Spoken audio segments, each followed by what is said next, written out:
First ever factory outlet Mukunda జ్యువెలరీలో Nakshi Mela December 13 నుంచి 21 వరకు అన్ని స్టోర్స్ లో. మెగా హీరోలు నటించిన సినిమాలు ఒకే ఏడాది రిలీజ్ అయ్యి చాలా కాలం అవుతుంది. అందులోనూ బ్యాక్ టు బ్యాక్ రిలీజ్ అన్నది యాదృష్టికంగా జరిగితే తప్ప సాధ్యం కాదు. చాలా కాలానికి మళ్ళీ 2026 అందుకు వేదికగా మారింది. కొత్త ఏడాది తొలి మాసంలోనే మెగాస్టార్ చిరంజీవి మనశంకర వరప్రసాద్ గారితో అలరించనున్నారు. సంక్రాంతి కానుకగా అన్నయ్య ప్రేక్షకుల్ని అలరించబోతున్నారు. సినిమాపై అంచనాలు భారీగా ఉన్నాయి. టీం అనుకున్నది పక్కాగా జరిగితే గనక శంకర ప్రసాద్ 500 కోట్ల క్లబ్లో చేరిపోతాడు. అనంతరం ఒక నెల గ్యాప్లోనే mega power star Ram Charan కూడా పెద్ద రిలీజ్తో ప్రేక్షకుల మధ్యలో ఉంటాడు. మార్చి 27న చిత్రాన్ని రిలీజ్ చేస్తున్నట్లు ప్రకటించిన సంగతి తెలిసిందే. అందుకు తగ్గట్టు దర్శకుడు బుచ్చిబాబు షూటింగ్ సహా అన్ని పనులు పూర్తి చేసే పనిలో ఉన్నాడు.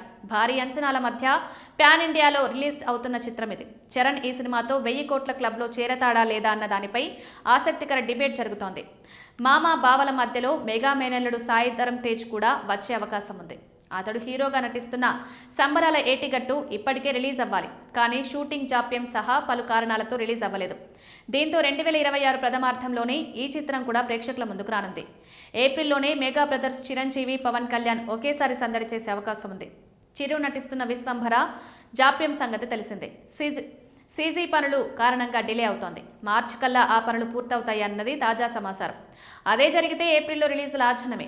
అదే నెలలో పవన్ కళ్యాణ్ నటిస్తున్న ఉస్తాద్ భగత్ సింగ్ కూడా రిలీజ్ అవుతుందనే ప్రచారం జోరుగా జరుగుతోంది. ఇప్పటికే పీకే తన పోర్షన్ షూటింగ్ కూడా పూర్తి చేశాడు. మిగతా పనులు మార్చి కల్లా పూర్తి చేయాలన్నది హరీష్ ప్లాన్. అదే జరిగితే ఏప్రిల్ రిలీజ్ ఉంటుంది. మరి మే వరకు వెళ్లే అవకాశం ఉండదు. తీవ్రమైన ఎండలు కూడా రిలీజ్కు అనుకూలం కాదు కాబట్టి చాలా సినిమాలు ఏప్రిల్లోనే రిలీజ్ అయ్యే అవకాశం ఉంది. చిరు పవన్ సినిమాలు ఒకే నెలలో రిలీజ్ అవ్వడం అన్నది ఇంతవరకు జరగలేదు. రిలీజ్ అయితే అదో రికార్డుగా చెప్పొచ్చు.